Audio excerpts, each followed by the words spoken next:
So this week we're going to talk about the kind of fun you can have with text and layer styles inside Photoshop to create some very interesting effects. Now we're going to begin. I've gone ahead and created a document here to work in, and just so you can see what I'm working with, it is a 9 by 4.5 inch at 100 pixels per inch, and that's of course for demonstration reasons. If you are doing this for for a print or any kind of other output, then you would probably want to do it at a much higher resolution depending on what that is going to be. But for here, we're going to go ahead and leave it at that. So I've gone ahead and dragged in a background image. This is just a simple abstract shape that I've got for my background element, and I've got the text that's going to be on top. Now I'm going to go ahead and turn off that background element for the moment because we're going to concentrate on the text here. Now we're going to use this text to create a path in order to create an interesting effect. But right now the text doesn't look all that great. In fact, I would like the text to be for the most part one continuous shape throughout this image. So we're going to need to adjust some kerning on the text here. So I'm going to go ahead and grab the text tool and just click in between the last two letters here, which is the K and the N. I'm just going to hold down the Option key on Mac, Alt on Windows, and then use the left arrow key, and that's just going to nudge that letter in there a little bit, closing in that space. I'm going to do this to all the letters with some various spacing. I've could of course use the tracking by selecting all the text and then narrowing the space, but I don't want the same spacing between each letter, so I'm going to do it individually. We'll bring that R in just quite a bit more. I'll put a bit right about there. So now all the letters are touching and ultimately creating one big shape here. Now, one of my favorite features when it comes to working with text inside Photoshop is, of course, the ability to convert a text layer into a path. By simply going into the Layers panel, going and holding down the Control key, or just simply right-click on the text layer and choose from the menu right here, Create Work Path. Now, I'm going to go ahead and turn off the text layer. You'll notice it created the path, but did not do anything to the text, and that's great, just in case we wanted to go back to the text and try something else. But for now, I'm going to go ahead and turn off the text layer, and then we're left with just the path. Now, if I go over here and open up my Paths panel, you can see that it is saved as a work path right now. So I'm just going to double-click on that and save it, and there we have it. Now, even though as text it looked like all one object because the white shapes were overlapping each other, and when we have it in path mode here, you can see where the text overlays each other. So we need to combine all that to make it one shape. So I'm going to go ahead and grab the Path Selection tool and just drag and select all the letters, the entire shapes, and then just go up here in the Options bar and click on Combine. You'll see it has fused all those shapes together, making it one continuous shape. So now what we're going to do is apply a brush to this path. But before we do that, we're going to need to break up the path a little bit. Because right now the outer path here is just one continuous path that goes all the way around the edge of the shape. And I want it to have some variation when I apply the brush, so we're going to take some segments out of this text. So if I go ahead and select the text, you can see where all the segment paths are. And we're going to look for where the smallest ones are that we can sacrifice. So I'm going to go ahead and grab the Direct Selection tool here and just click on this small path right in between these two areas here and hit Delete. And you can see that path disappears. That basically breaks the line here. So that's on that end. Let's go on the other end here and locate another short path that we can get rid of. And let's go ahead and grab that one right there and hit Delete. So I'm clicking directly on the path area in between the control handles and then hitting Delete, and it gets rid of that segment. So now our text is ready to go. So now let's go ahead and grab the brush tools. We go in the brush tools here in the toolbar. And let's go ahead and create a new blank layer to brush on. Now I'm going to go over here into the brush menu, and let's get this kind of scattered brush right here. Really, you try this with any brush, but it's kind of a cool scatter brush effect. It will look pretty good. And I can see it just gives me some interesting looks, but not exactly what I want. So let's go ahead and change the behavior of the brush by going to the brush options. And we'll first go into the brush tip shape, and let's drop the size of the brush down a little bit. Not too big, but not too small either. Just a little bit thicker around the edge of the lettering there. So around 25 will be fine. Now go ahead and activate Shape Dynamics. Now down here I'm going to make sure I've got all these settings set to 0 and all these other things checked off, but I am going to go over here and set the control for the size jitter, set the control menu to pen pressure. And you're going to want to do this even if you are not using a pressure sensitive tablet, and you will see why in just a moment.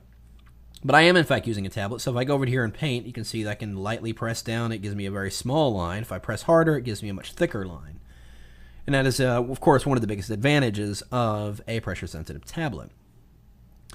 So that's all I'm going to do with this brush for the moment. Of course, I can go back in here and change it anytime I want, but let's go ahead and just paint a stroke here.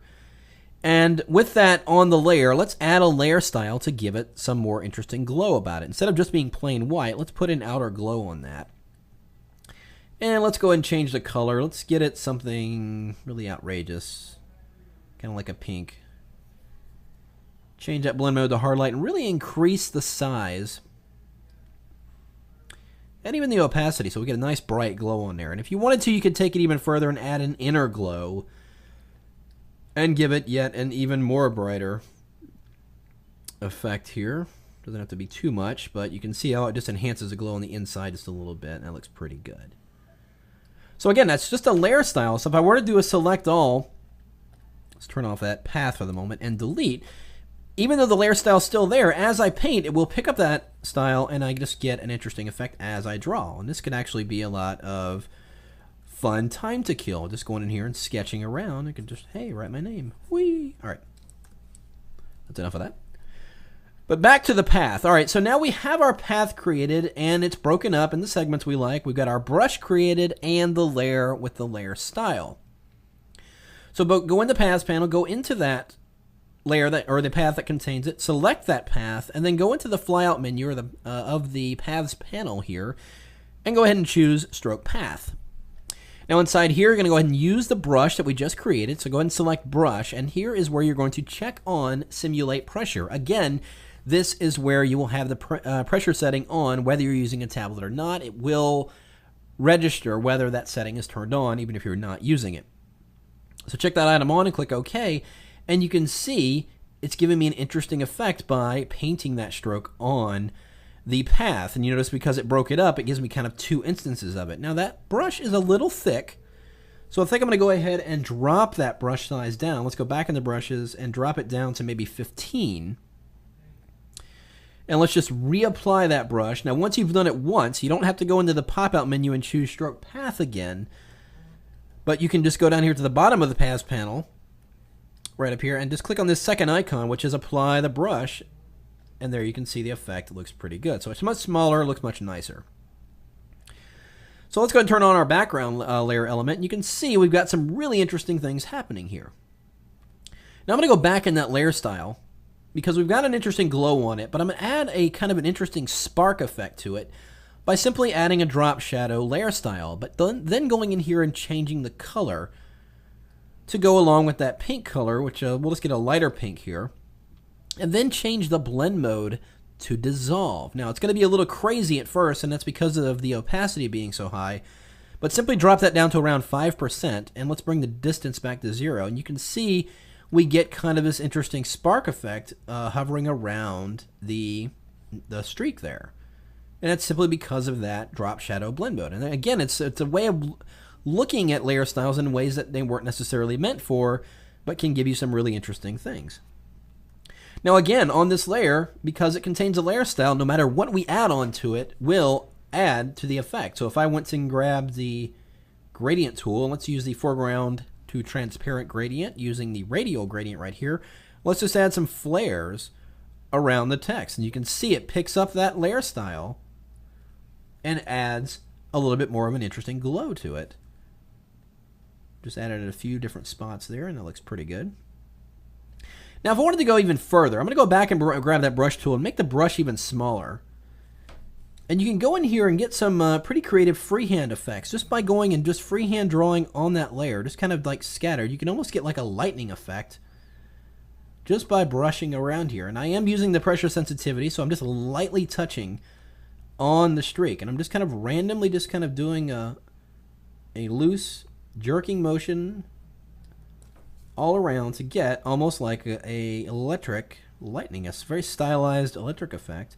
I can even have it going off camera here, off the scene here. Just going to have some different effects going on. And this is where you can really go crazy. Now I can, of course, if I'm not thrilled with the color at this point of the glow, you can always go back in that layer style and choose something else. It can get me a nice bright green. Of course, you'll have to go in and change it to all the other elements as well. But we can certainly go ahead and do that. And in just a few clicks, you've got a nice, interesting effect. Now, you could be done at this point. You can experiment with other settings like this. But one more thing, if you were to go, and if you have Photoshop extended, go into the 3D menu and choose New 3D Postcard from Layer. And that's going to put that flat two-dimensional graphic into a 3D space. Now, if I go and use my 3D rotate tools, I can move this around in 3D space and get some very interesting angles on it. Now, you'll notice the colors of the layer style tended to fade whenever I converted it into 3D. And that's merely because we need to render the effect to see it at its full glow. So if we go into that 3D panel and then go down here to the quality menu and choose Ray Trace Draft, it'll get me a progressive render, and there that really nice rich glow is back. But now it's in 3D space, ultimately giving me more options for how I want to position it. So it's just a way of maybe looking at text a little differently and then creating a graphic element from text as a vector path and then using those brush features to add elements to it to give you an ultimately interesting look in a way that you perhaps did not think of before. And certainly try it with different font styles, different text, and just see what kind of variations you can get. And of course, remember to have fun. See you guys next time.